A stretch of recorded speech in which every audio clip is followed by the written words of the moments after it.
नमस्कार व्यूअर्स, मैं हूं अमीश देवगन और आप देख रहे हैं सीएनबीसी आवाज। और सीएनबीसी आवाज में रात के 9 बज चुके हैं।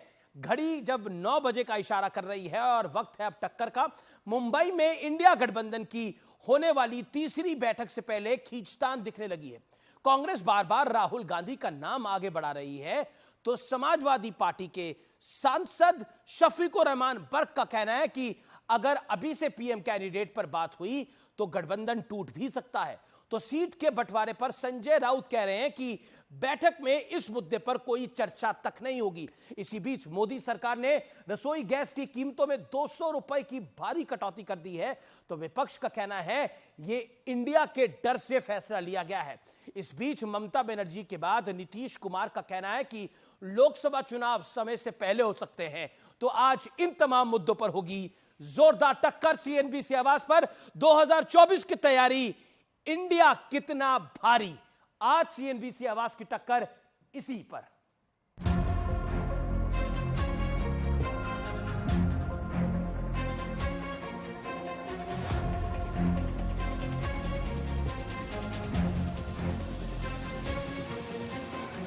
सियासी लड़ाई का दायरा किस हद को पार कर रहा है, जरा लालू यादव के इस बयान से अंदाजा लगाइए, जो ये कहते हुए मुंबई रवाना हुए कि हम लोग मुंबई में नरेंद्र मोदी के नट्टी यानी गर्दन पर चढ़ने जा रहे हैं। नरेंद्र मोदी के नट्टी पर चढ़ने जा रहे हैं हम लोग। आज का दिन नरेंद्र मोदी के नट्टी पर पकड़े हुए हैं, एकदम हटाना है। उधर इंडिया गठबंधन में चेहरा कौन के मुद्दे पर जंग छिड़ी है।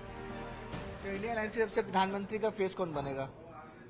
हमें सब लोगों को लगता है कि राहुल गांधी बने। अभी चेहरा घोषित नहीं किया जा सकता, अभी तो देर है। वक्त से पहले किसी के चेहरे को सामने लाना जो है, इसमें फूट पड़ जाएगी। लेकिन इंडिया गठबंधन में एक नया ट्विस्ट भी दिख रहा है। अब तक नीतीश कुमार के संयोजक बनने की चर्चा थी, लेकिन नीतीश के मना करने के बाद अब यहाँ खरगे का नाम उछलता दिख रहा है। हालांकि चिराग पासवान ने इस पर तंज कसा है। मुख्यमंत्री जी का बयान, अरे हमको कहाँ मुख्यमंत्री बनना है, वो तो ये लोग हमको जबरदस्ती बना दिया। यही बोले थे ना 2020 में। तो इनकी ना में ही हाँ छुपी होती है। जिस जिस चीज़ के लिए ये मना करेंगे, अरे हमको ये सब नहीं चाहिए, तो जब वो ये सारी बातें बोलते हैं तो मानिए कि वो चीज़ एक बच्चे की तरह जिद पर अड़कर उनको चाहिए होती है। ये जो कुछ हो रहा है ना, ये सियासी मेल नहीं है, बल्कि सांप सीढ़ी का खेल है। कि इसमें जो है वो सत्ता की सीढ़ी चढ़ने वाले तो फुटकर में है और उनकी टांग घसीटने वाले थोक में दिखाई पड़ रहे हैं। INDIA इस्लामीकरण, नेपोटिज्म, वंशवादी, डिस्ट्रक्टिव इटालियन एलायंस के घमंडी वंशवादी भ्रष्टाचारी नेता अब अभिनेताओं से गुण सीखने मुंबई जा रहे हैं। इसी बीच ममता बनर्जी के बाद नीतीश कुमार ने भी दावा कर दिया है कि लोकसभा चुनाव समय से पहले हो सकते हैं। शुरू से न बोल रहे हैं, आपको बोलिए, हम तो आपको 7-8 महीना पहले से न कह रहे हैं कि लोग पहले भी करा सकते हैं, इसलिए सबको एकजुट होना चाहिए, तो उसी में हम लगे हुए हैं। इंडिया गठबंधन में मची खींचतान के बीच मोदी सरकार ने जनता को बड़ी राहत देते हुए रसोई गैस 200 रुपए सस्ती कर दी है, जबकि उज्ज्वला स्कीम वालों के लिए अब रसोई गैस 400 रुपए सस्ती हो गई है। प्रधानमंत्री मोदी जी ने निर्णय लिया है कि 200 रुपया गैस सिलेंडर के दाम कम किए जाएंगे।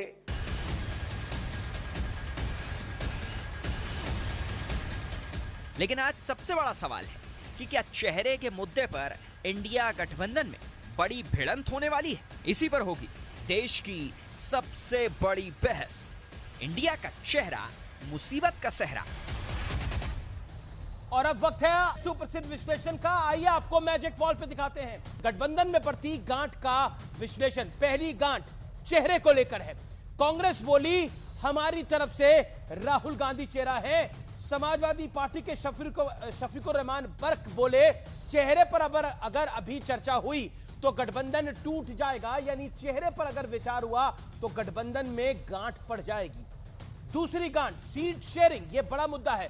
मुंबई में सीट शेयरिंग पर चर्चा की उम्मीद थी, लेकिन संजय राउत ने बोला मुंबई की बैठक में यह मुद्दा ही नहीं है। और यह एक मुद्दा ऐसा है, इसको लेकर सारा बवाल होगा, क्योंकि कौन कुर्बानी देगा, सब कांग्रेस की कुर्बानी चाहते हैं।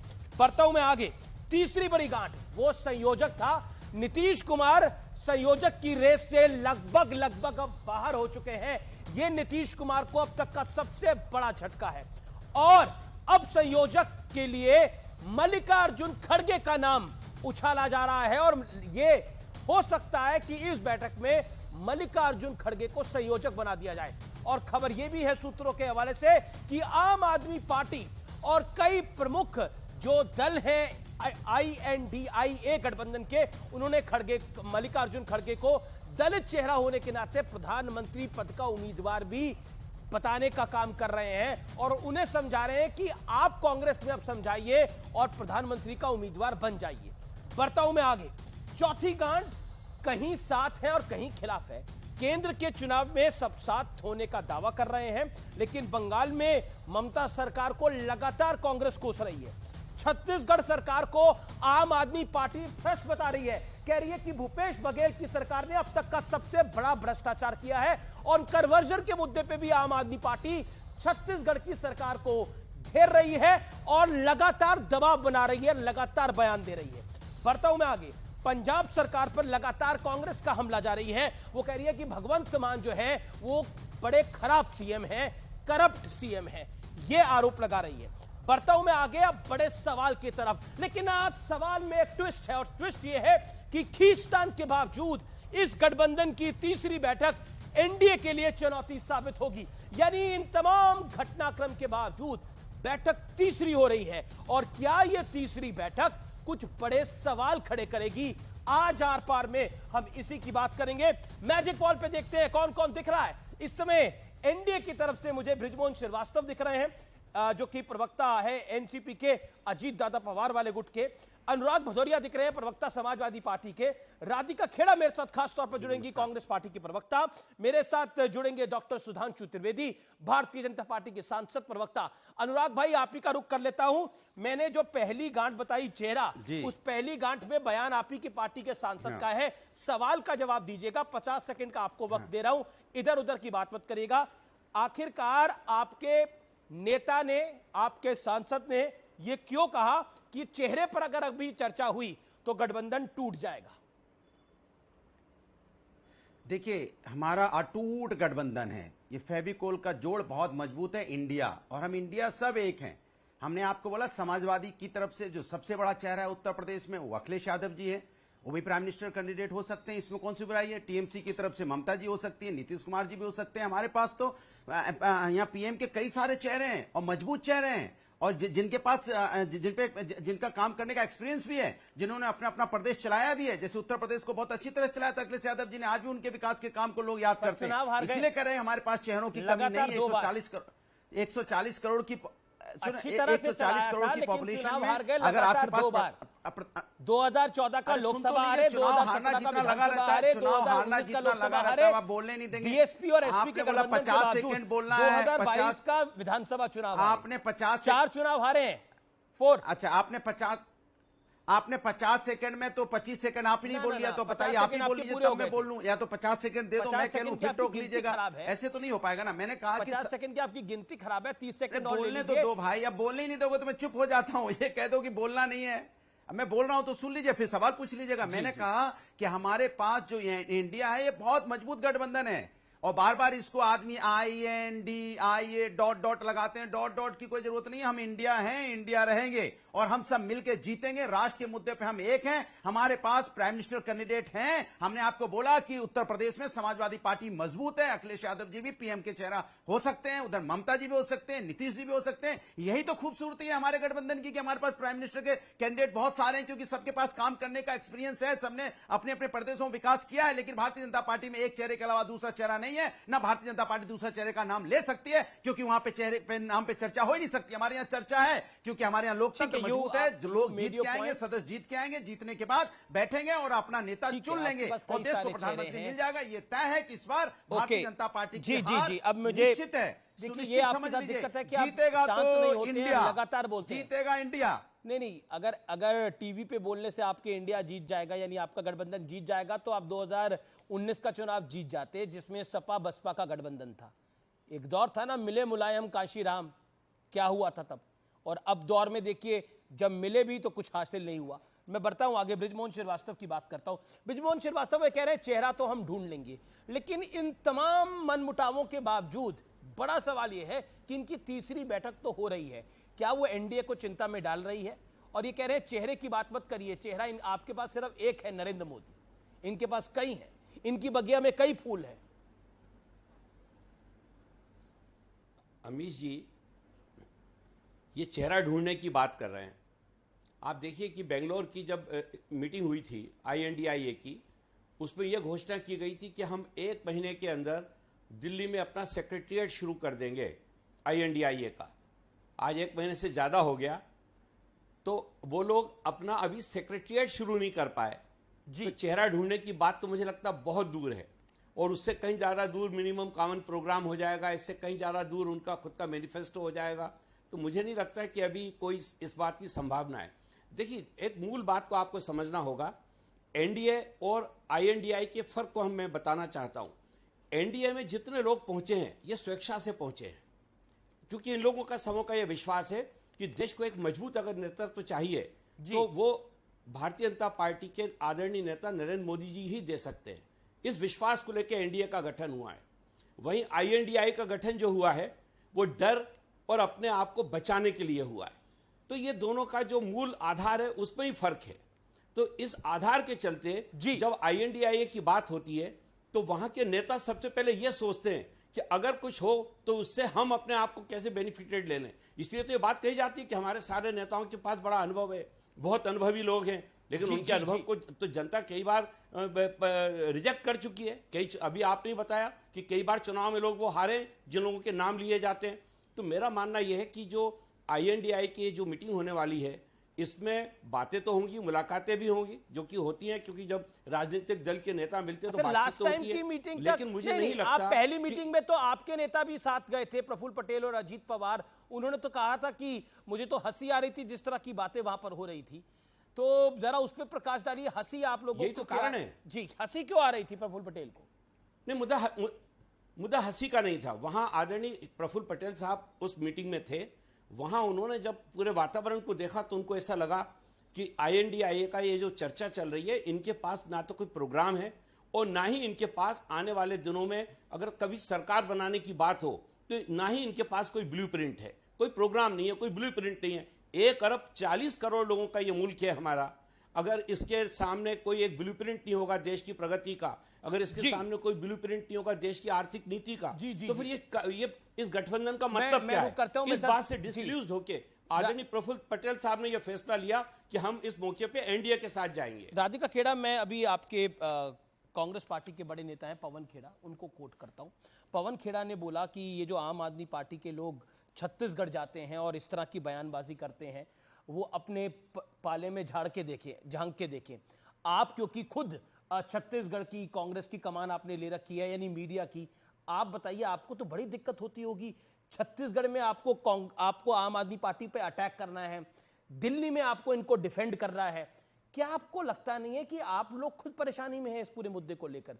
अरविंद केजरीवाल तो कह रहे हैं कि भ्रष्टाचारी है कांग्रेस के मुख्यमंत्री, और उन अरविंद केजरीवाल को PM बनाने के लिए कांग्रेस मेहनत कर रही है।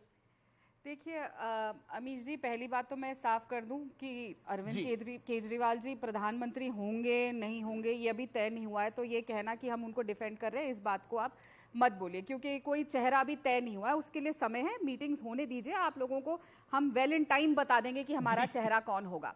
दूसरी बात, आपने रही बात छत्तीसगढ़ की, तो छत्तीसगढ़ में जिस तरीके से कांग्रेस की भूपेश बघेल जी की सरकार काम कर रही है, उसने पिछले 5 साल में सरकार ने पूरे छत्तीसगढ़ ही नहीं पूरे देश के आगे कांग्रेस डेवलपमेंट मॉडल को पेश किया है। नहीं, मैं तो आप ही की माफ करिए, मैं टोक रहा हूं आपको, मेरी आदत नहीं है ये, लेकिन मैडम आप ही के गठबंधन के साथी कह रहे हैं वो भ्रष्टाचार कर रहे हैं। मैंने कुछ नहीं बोला इसमें। मैंने सुधांशु जी तो सांसद हैं, सीनियर नेता हैं, उनका बयान नहीं बोल रहा, मैं बीजेपी के किसी नेता का नहीं बयान बोल रहा।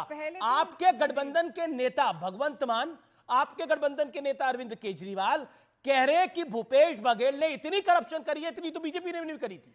पहले तो आपका साधुवाद, इतने सीनियर नेता यहाँ बैठे हुए, आपने फिर भी मुझ जूनियर को यहाँ पे बोलने दिया। बिल्कुल हम जूनियर हैं, जुमले देने में सुधांशु जी से हमारी पार्टी बहुत जूनियर है, हर प्रवक्ता हमारा बहुत जूनियर है।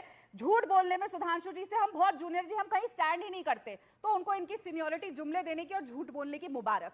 अब आती है दूसरी बात की हमें डिफेंड करना पड़ रहा है या नहीं करना पड़ रहा है। तो मैं आपको बहुत क्लियर कर दूं, ये जो गठबंधन है ये लोकसभा चुनाव को मद्देनजर रखते हुए है। इसका मतलब ये नहीं है कि अगर कोई गलत काम कर रहा है तो हम उसका साथ देंगे और उसको डिफेंड करेंगे। और आप भूल रहे हैं कि कांग्रेस पार्टी ने ही, जो अरविंद केजरीवाल साहब और आम आदमी पार्टी ने शराब घोटाला किया, उसको उजागर करने का काम कांग्रेस पार्टी ने करा। भारतीय जनता पार्टी और आम आदमी पार्टी दिल्ली में सिर्फ एक दूसरे को लेटर लिखने का काम करते हैं, वही काम वो पंजाब में भी कर रहे हैं। और हम लगातार पंजाब में भी जो ड्रग्स को लेके प्रॉब्लम आम आदमी पार्टी और बीजेपी मिली हुई है। कोई गठबंधन स्टेट में नहीं। आप कह रहे हैं आम आदमी पार्टी और बीजेपी मिली हुई है दिल्ली के अंदर? मैं कह रही हूँ हमारा कोई भी, हम ये लोग सिर्फ और दिल्ली पर जब राज्यसभा में बिल आया था तो, और लोकसभा में जब बिल आया था तो साथ आप दे रहे थे। हम आम आदमी पार्टी का साथ नहीं दे रहे थे, हम तब साथ दे रहे थे जब देश में लोकतंत्र पे हमला हो रहा था, क्योंकि इस समय अघोषित इमरजेंसी इस देश में लगी हुई है। जब जब हमारे संविधान पे हमला होगा, जब जब हमारे लोकतंत्र पे हमला होगा, तो कांग्रेस पार्टी आके बोलेगी, क्योंकि हमारे लिए संविधान और लोकतंत्र सर्वप्रिय है, सबसे ऊपर है। तो इस बात को मैं क्लियर कर दूं, हमारा कोई गठबंधन किसी स्टेट में उनके साथ नहीं है। हाँ, हम लोग लाइक माइंडेड पार्टीज जो इस समय देश में बढ़ती बेरोजगारी, देश में बढ़ती नफरत, देश में बढ़ते जुमले, देश में बढ़ता झूठ, देश में बढ़ती दो समुदाय के लोगों को, दो कास्ट के लोगों को लड़ाने की राजनीति हो रही है, जो झूठे वादे किए, जो बेरोजगारी है। तीन मुद्दे आपके ये हैं। आप कह रहे हैं अहंकार, बेरोजगारी, जुमलेबाजी, आपस में नफरत फैला के लड़ाना, ये बहुत अहम मुद्दे, बहुत बड़े मुद्दे हैं आपके। ठीक है, ओके। सुधांशु त्रिवेदी, लालू यादव कह रहे हैं कि इस बार मुंबई में तो मोदी की गर्दन तक चढ़ जाएंगे। देखिए, राधिका जी ने कहा जुमलों का आरोप हमारे ऊपर लगाया, तो अब मैं इनके सच्ची बातों को बताता हूं। जुमला छोड़ दिए, वैसे देश को पता है गरीबी हटाओ से लेके देश का विभाजन नहीं होगा। बड़े बड़े जुमले देश ने 75-80 साल में बड़ी त्रासदी के साथ झेले, और इंडिया इज इंदिरा से लेके हिंदू आतंकवाद तक बहुत सारे वर्ड्स, फ्रेजेस देखे गए। खैर, परंतु मैं ये बताना चाहता हूं, जो आपकी जो एकदम सच्ची बातें हैं, क्या कहा था अरविंद केजरीवाल जी ने शीला दीक्षित जी की फोटो लगा के? ईमानदार या बेईमान? बेईमान आपके लिए जुमला नहीं है, मतलब शीला जी आपकी सरकार बेईमान थी, यह सच है। आपकी जब संसद में आप मेजॉरिटी में थे तो सारी संसद चोर है, वो नहीं, अरे जुमला थोड़ी था, ये तो सच था। अधीर रंजन चौधरी जी बंगाल में कहते हैं कांग्रेस कार्यकर्ताओं की हत्या हो रही है और डेमोक्रेसी समाप्त हो गई है, और इसके लिए वो कोर्ट तक चले जाते हैं पश्चिम बंगाल में। अब बताइए ये सच है या जुमला? अगर ये सच है तो बंगाल में आके आप ममता बनर्जी जी को ऐसे गले लगाते हैं और आप कहते हैं लोकतंत्र की रक्षा के लिए हमें ममता जी की जरूरत है। अब ये सच है या जुमला, ये आप बता दीजिए। अब मैं दूसरी बात कहता हूं, राहुल गांधी जी जाके कहते हैं मार्च में 2023 में, बस एक वाक्य पूरा कर दूं, कि भारत में लोकतंत्र खत्म हो गया है, डेमोक्रेसी इज फिनिश्ड। और वो कहते हैं सारे डेमोक्रेटिक इंस्टीट्यूशन भी खत्म हो गए हैं। और उसके बाद जब आप लोग जीतते हैं कर्नाटक का चुनाव, आप कहते हैं लोकतंत्र की विजय है। जब राहुल गांधी को सर्वोच्च न्यायालय से राहत मिलती है तो अभिषेक मनु सिंघवी कहते हैं लोकतंत्र की विजय। अब बताइए ये जुमला है या वो जुमला था? ठीक है, ये सच है या वो सच है? कांग्रेस मुझे तो लगता है इमरजेंसी नहीं लग रही, कांग्रेस जीते तो लोकतंत्र खतरे में नहीं है। लेकिन इसी बीच एक बड़ी स्टेटमेंट आ रही है ममता बनर्जी की, उस खबर का मैं रुख करूंगा, लेकिन क्विकली 30 सेकंड क्विकली बटल राधिका खेड़ा। जुमलों की बात करें, अब ये बताइएगा, प्रधानमंत्री मोदी जी ने कहा 15 लाख रुपए हर इंसान के अकाउंट में आएंगे। जी। और आप ही के मैनेजिंग एडिटर है किशोर अनवानी जी, उन्होंने जब एक और चैनल में थे तो उन्होंने अमित शाह साहब का एक इंटरव्यू लिया और वो इंटरव्यू बहुत वायरल हुआ। किशोर जी ने उनसे 15 लाख वाली बात करी, तो क्या कहा था शाह साहब ने? 15 लाख रुपए किसी के जेब में आते हैं क्या? वो तो एक जुमला है। स्वयं गृह मंत्री ने ये एक्सेप्ट किया नेशनल टेलीविजन पे किशोर जी को इंटरव्यू में, और कहा कि हमने तो जी जुमला दिया था देश के आगे। तो वहीं पे स्टैंप लग गया कि आपकी पार्टी जुमला देती है। अब बताइए शाह साहब झूठ बोल रहे थे क्या? कौन झूठ था? आप जो बोल रहे कि आप जुमले नहीं देते, कि जो शाह साहब ने कहा कि वो जुमला था? बताइए, शाह साहब झूठ बोल रहे थे, मतलब जुमला नहीं था। सुधांशु, अब इसका भी प्रूफ चाहिए तो पूछ लीजिए किशोर जी से। पहली बात तो मैंने इनकी पार्टी की तो सच्ची बातें बोली, सच्ची का जवाब नहीं आया। कार्यकर्ताओं की हत्या तक पे जवाब दे। अब मैं जवाब देता हूं। बड़ा अद्भुत प्रश्न आपने किया है कि 15 लाख रुपए आएगा। ये 15 लाख ले जाके धरे किसने थे विदेश में? आप ही लोगों के तो धरे थे ना। तब आडवाणी जी के नेतृत्व में हमारे सारे सांसदों ने हलफनामा दिया था जाके लोकसभा अध्यक्ष को कि हमारा कोई बैंक का अकाउंट विदेश में नहीं है, मगर कांग्रेस के सांसद हिम्मत नहीं कर पाए देने की। तो ये हकीकत ये थी कि आप उल्टा बड़ी खबर आ रही है। ममता बनर्जी ने कहा है कि इंडिया की ताकत इतनी बढ़ गई है कि अब भारतीय जनता पार्टी पर दबाव दिखने लग गया है।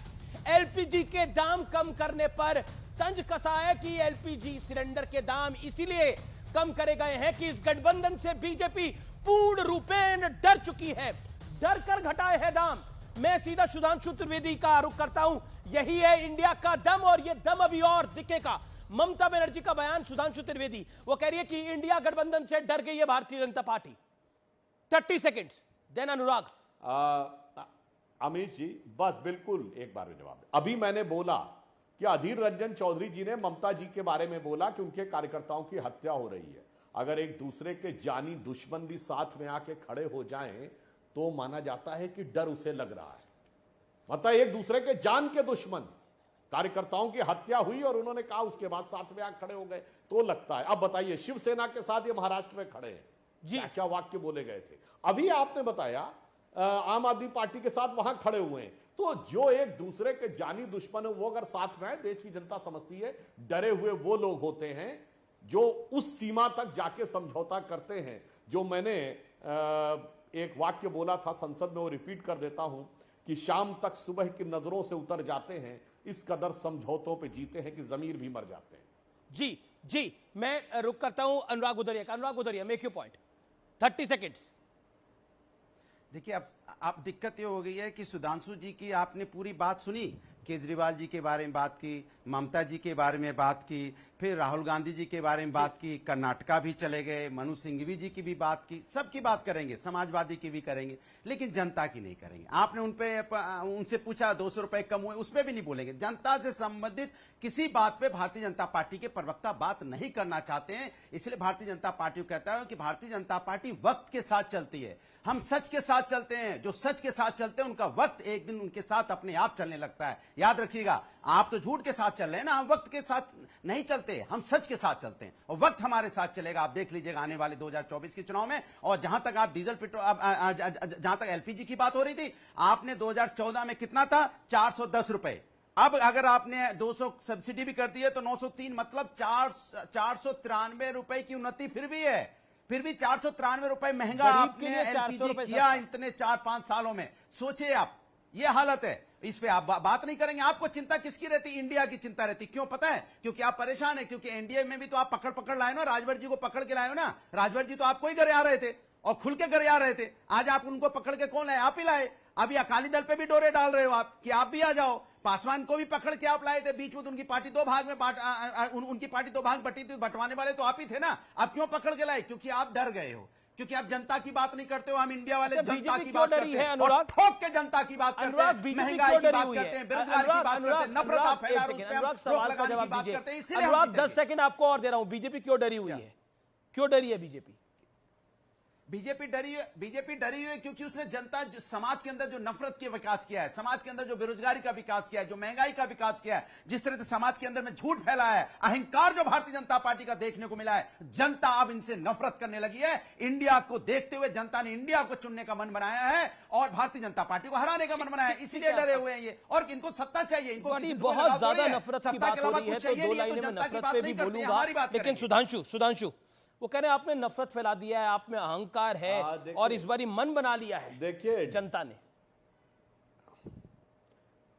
अमित जी, ये डर के मुद्दे पे ही इनके INDIA गठबंधन के अंदर क्या हाल है देखिए। ममता बनर्जी कह रही भाजपा डरी हुई है और याद करिए राहुल गांधी पूरी भारत जोड़ो यात्रा में कहते रहे डरो मत। कांग्रेस ने तो अपना सोशल मीडिया पर टैग भी लगा रखा था डरो मत।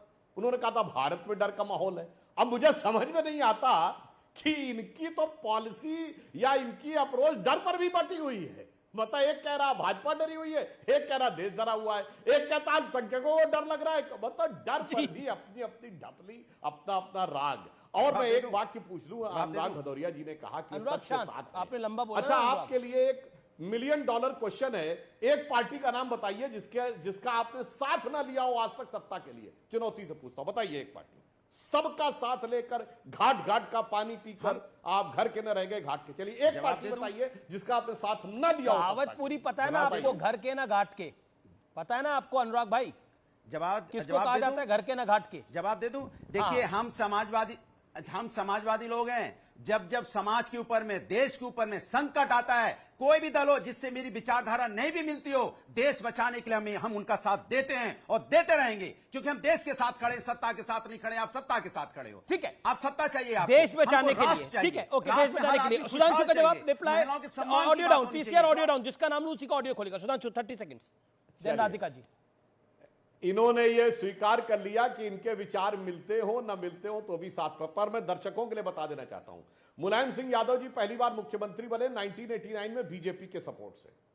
उसके बाद जब अयोध्या में गोली चलने के बाद हमने सपोर्ट विड्रॉ किया तो ये 6 महीना रहे कांग्रेस के सपोर्ट से। फिर 93 में दोबारा आए बसपा के सपोर्ट से और कांग्रेस का आउटसाइड सपोर्ट लेके। उसके बाद फिर ये दोबारा जब आए सत्ता में 2003 में तो बसपा के टूटे हुए धड़ों के सपोर्ट से। उसके बाद चुनाव लड़ चुके हैं कांग्रेस के सपोर्ट के साथ भी, सपा के सपोर्ट के साथ भी, छोटे दलों के सपोर्ट। ऐसा कोई बचा नहीं जिसको सपा ने ठगा नहीं, और हर बार खुद मुख्यमंत्री बने। हमने दूसरों को बनाया है। मायावती जी को हमने तब समर्थन किया जब आप लोग उनकी जान लेने के लिए उतारू थे। 67 सीटें उनकी थी, 178 हमारी थी। स्टेट गेस्ट हाउस कांड में याद करिए, पकड़ पकड़ के और जातिवाचक शब्दों के साथ अपमानित कर करके किया जा रहा था। हमने अपना परित्याग किया है। कर्नाटक में हमने पहली बार जब कुमार स्वामी को बनाया 84 विधायक हमारे और 40 उनके थे। इसलिए जब नीतीश कुमार को बनाया हमारे विधायक ज्यादा थे, उनके कम थे। मगर आपने तो सत्ता के लिए सबका साथ लिया है। ठीक है, Anurag sharp reply, Anurag sharp reply, 15 second sharp reply. देखिए भारतीय जनता पार्टी ने तो 38 दलों के साथ गठबंधन किया, कई बार 40-40, 43-43 गठबंधन, चाहे शिवसेना हो, एनसीपी हो, जेडीयू हो, पीडीपी भी हो, चाहे अकाली दल के साथ भी गठबंधन किया। उत्तर प्रदेश में देखिए अपना दल, निषाद पार्टी, किसके साथ आप गठबंधन नहीं किया आपने तो जिनको अलगाववादी पार्टी बोलते थे उनके साथ, पीडीपी के साथ भी सरकार बनाई कश्मीर में जाके। अभी पीडीपी किसी के साथ चला रहे हैं। अभी अनुराग होल्ड ऑन, अनुराग सबके साथ यही इनको ऑडियो डाउन करिए, यही ऑडियो डाउन करिए। एक सेकंड अनुराग भाई, आपने बोला पीडीपी के साथ गठबंधन किया, वो अलगाववादी पार्टी है। अभी पीडीपी किस गठबंधन के साथ? पीडीपी अलगाववादी है और आज इनके साथ। आज किसके साथ है पीडीपी? जिसने बोला था भारत का तिरंगा उठाने वाला कोई नहीं बचेगा, अगर 370 हटिए, वो आज पीडीपी किस पार्टी के साथ है? ये बोलते थे अलगाववादी पार्टी, हमने नहीं बोला। ये किसके साथ है? आपने बातों में बहुत बड़ी बात बोल दी। आप बताइए किसके साथ है पीडीपी? ना, ये कहानी आज यहाँ नहीं रुकेगी। राधिका जी आपको इंतजार करना पड़ेगा। पीडीपी किसके साथ है आज? पीडीपी किसके साथ है अनुराग? पीडीपी किस दल के, किस गठबंधन के साथ है? किस गठबंधन के साथ है? मेरे साथ है, इंडिया के साथ है, इंडिया के साथ बढ़िया। बीजेपी का साथ। जिसने बोला तिरंगा उठाने वाला नहीं बचेगा, वो इंडिया के गठबंधन में है। जो अलगाववादी पार्टी है आप कह रहे हैं, वो इंडिया के गठबंधन में है। और सवाल पूछे जा रहे हैं दूसरों से। मतलब जिस पॉलिटिकल पार्टी ने बोला बीजेपी ने बनाई थी तिरंगा उठाने वाला नहीं कोई बचेगा, जनता पार्टी की पीडीपी के साथ इतनी बड़ी बात बोली, तिरंगा उठाने वाला कोई नहीं सरकार बनाई नहीं क्या कश्मीर के बाद? वो पार्टी इस गठबंधन के अंदर है। हमारे साथ आ जाए तो खराब। वाह वाह वाह, तब भी खराब थी जब बीजेपी के साथ थी। अमीश देवगन के तब के कार्यक्रम निकाल के देख लो। सुधांशु त्रिवेदी, संबित पात्रा, गृह मंत्री अमित शाह से सवाल पे सवाल दागे हैं मैंने। ये नहीं चलेगा। सवाल दागे। अमित शाह तब पार्टी के अध्यक्ष होते थे, अमीश देवगन ने खुद सवाल पूछे। राजनाथ सिंह से इंटरव्यू में मैंने खुद सवाल पूछे कि पीडीपी के साथ आपने विचारधारा का कॉम्प्रोमाइज किया है। अमीश देवगन सवाल उठाता था और आज आपसे भी उठाता है कि इंडिया के गठबंधन में वो पॉलिटिकल पार्टी है जो कहती है तिरंगा उठाने वाला कोई नहीं बचेगा। और आप इसकी बात करते हैं। इस समय की बड़ी खबर आ रही है, सीधा बड़ी खबर का रुख कर लेते हैं। संजय राउत का बेहद बेतुका बयान है।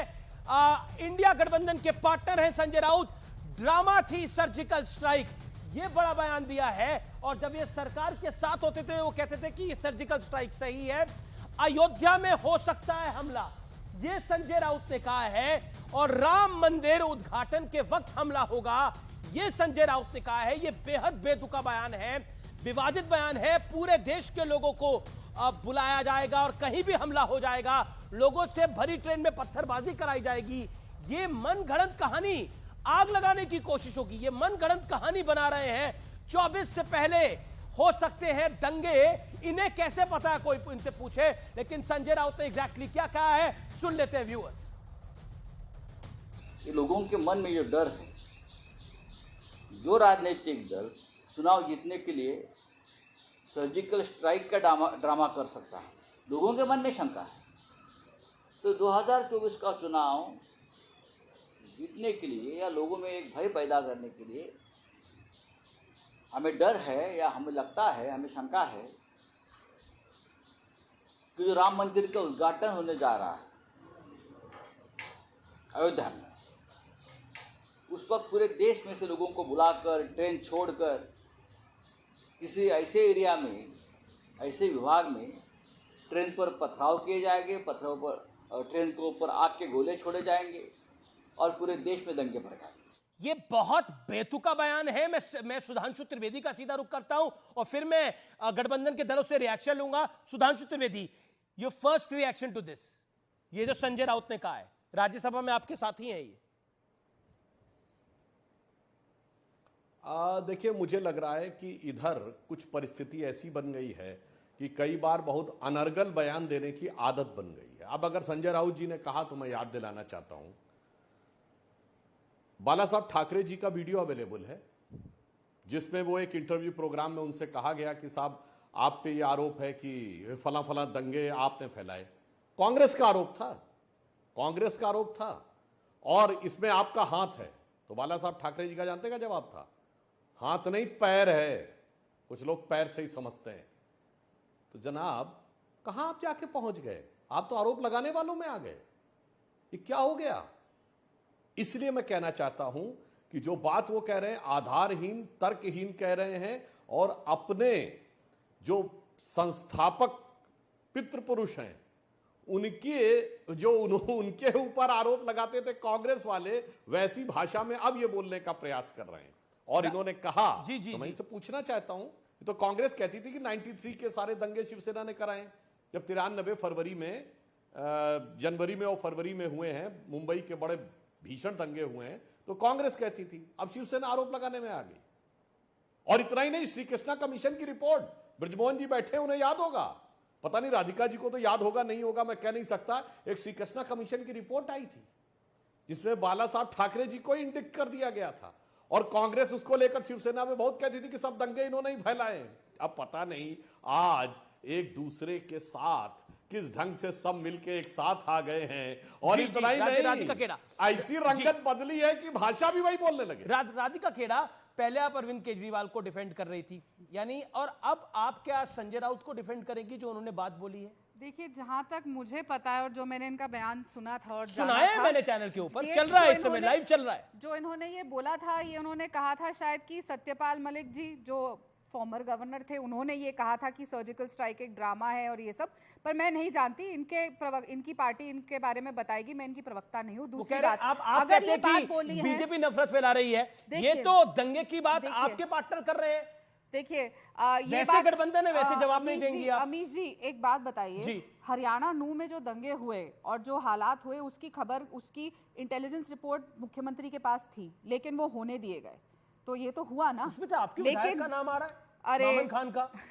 जब हरियाणा के गृह मंत्री ये कहते हैं ऑन रिकॉर्ड कि मुझे तो पता ही नहीं था हरियाणा में दंगे हो रहे हैं, मेरे को किसी जनाब ने फोन करके ये बताया वहां दंगे हो रहे हैं। आप वहां की सोचिए हालात क्या है, क्योंकि उनको अपनी पीठ बचानी है, इसलिए वो जाके कांग्रेस पर डाली है। मैंने नूह के दंगों पर, लेकिन आप कह रहे हैं नफरत। देखिए, अभी अनुराग भदौरिया ने बोला नफरत बीजेपी फैला रही है, आपने चर्चा में कम से कम 3 बार बोला नफरत फैला रही है। दंगे की बात आपका पार्टनर कर रहा है।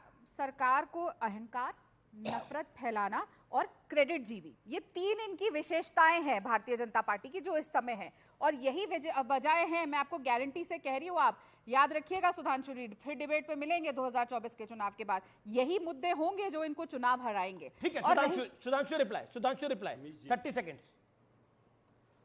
देखिए, ब्रिजमोहन जी आऊंगा आपके पास, आपका रिएक्शन लूंगा, जरूर लूंगा, मैं आप ही के पास आ रहा हूं उसके बाद।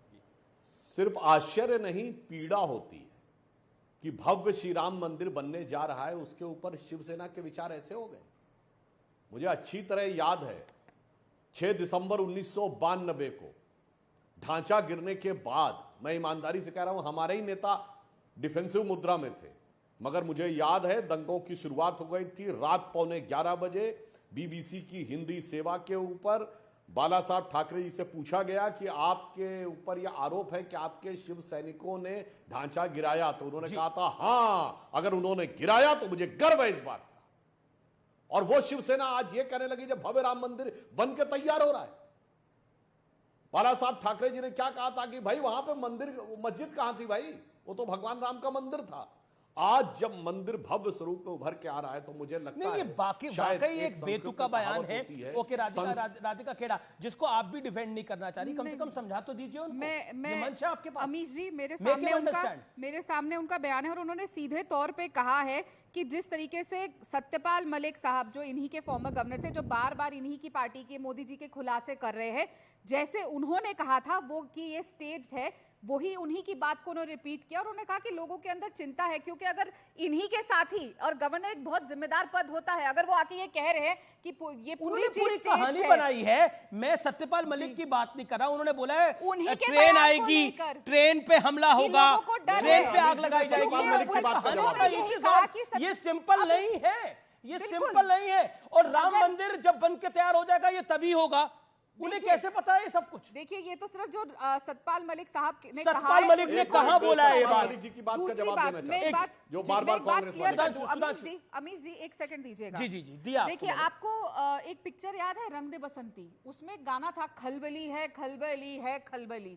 अब क्योंकि हाँ इंडिया की मीट होने वाली है, और हमने पिछली बार भी देखा एक इंसान जो पार्लियामेंट में चिल्ला चिल्ला के कहता था मैं अकेला, उनको 38 दलों की जरूरत पड़ गई। वो 38 दल जिसमें आधों का तो जी कोई अस्तित्व ही नहीं है, जिनको रोज सुबह शाम शाह साहब से लेकर ये सुधांशु जी भी कहते थे बिल्कुल खलबली है। संजय राउत का जो आपके गठबंधन का हिस्सा है, अगर बीजेपी का कोई नेता कहता तो फिर मैं मानता खलबली है, लेकिन आपका नेता कह रहा है, आपके गठबंधन का नेता कह रहा है आदत है भाई को भाई से लड़ाना, धर्म को धर्म से लड़ाना, जाति को जाति से लड़ाना। हरियाणा हमारे सामने है, मणिपुर हमारे सामने है। ओके बृजमोहन श्रीवास्तव, आपकी गठबंधन की पॉलिसी है भाई को भाई से लड़ाना, धर्म को धर्म से लड़ाना, जाति को जाति से लड़ाना। जवाब। और संजय राउत की स्टेटमेंट पे आप तो संजय राउत को भली बात ही जानते हैं।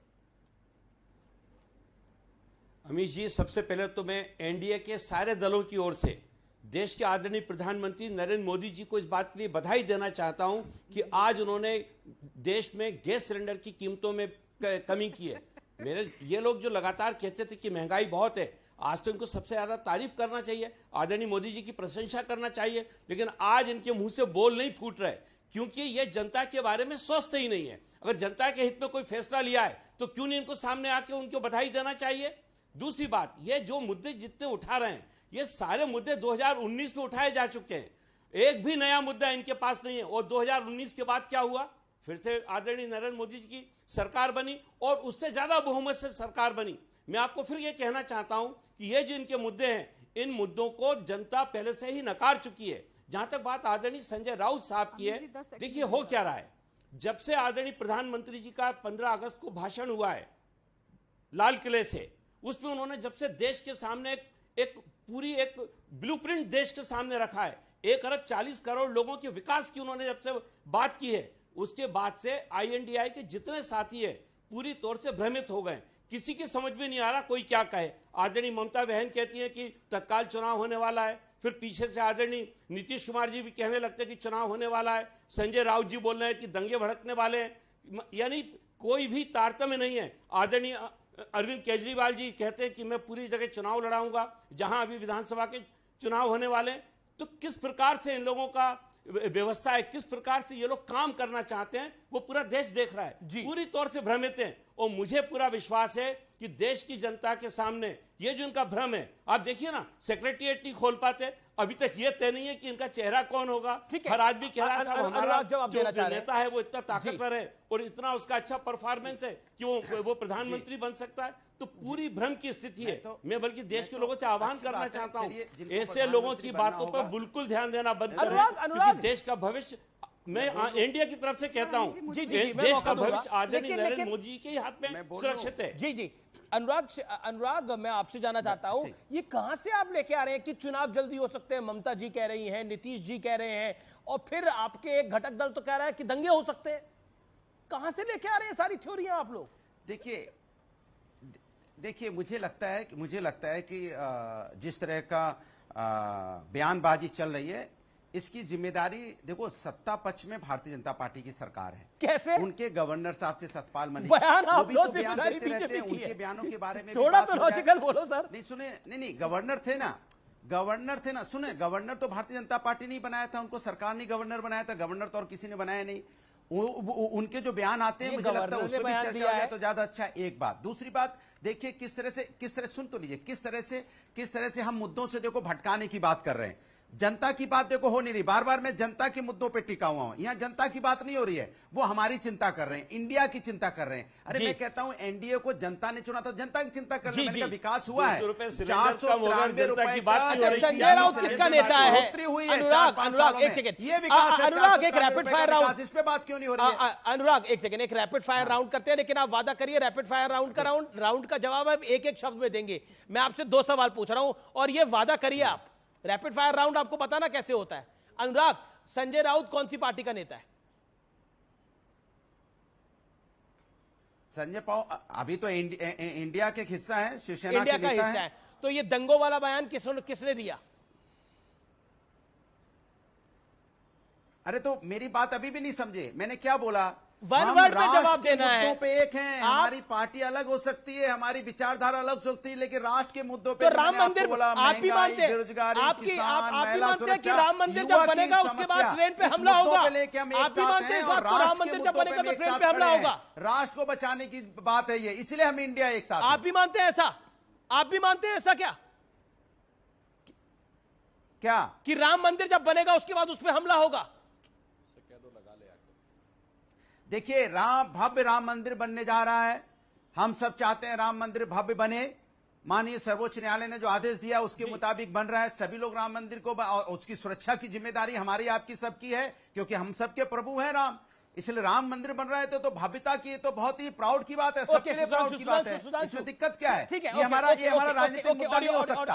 Audio down. सुधांशु, संजय राउत इनके गठबंधन के नेता है, लेकिन उन्होंने जो बयान दिया है वो एक बयान हो सकता है, एक जिसे कहते हैं एक हेडलाइन मैनेजमेंट हो सकता है, लेकिन पॉइंट ये है कि इंडिया के गठबंधन की वजह से दबाव तो आप पे भी दिख रहा है, क्योंकि उनकी तीसरी बैठक होने जा रही है।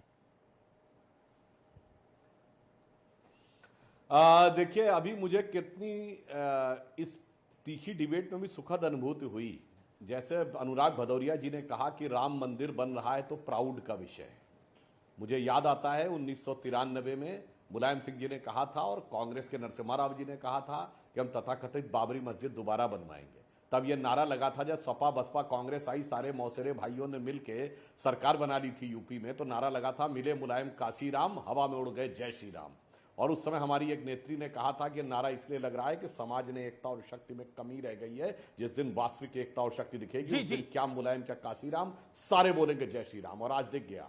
देखिए वो समाजवादी पार्टी भी कह रही बहुत अच्छी बात है, कांग्रेस भी कहती है अच्छी बात है, सब भूल गए अपने वादे, इसलिए वो बदल गए। इसलिए मैं याद दिलाना धर्म हमारा राजनीतिक विषय नहीं है प्रभु। कांग्रेस और धर्म आईएनडीआई के गठबंधन आपके लिए राजनीतिक विषय हो सकता है, हम आस्था का विषय बताएं, कहते हैं कि आप असली मुद्दों पे चर्चा नहीं करना चाहते। दिक्कत इस बात की है, तो 185 साल 135 आस्था का विषय है भाई। ये तो क्या कह रहे हैं? धर्म हमारा राजनीतिक विषय है, क्या बोला? एक सेकंड, पे हमने अपना स्टैंड चेंज किया उस सिद्धांत। एक सेकंड, आपने क्या बोला? अनुराग भदौरिया, धर्म हमारा राजनीतिक विषय नहीं है।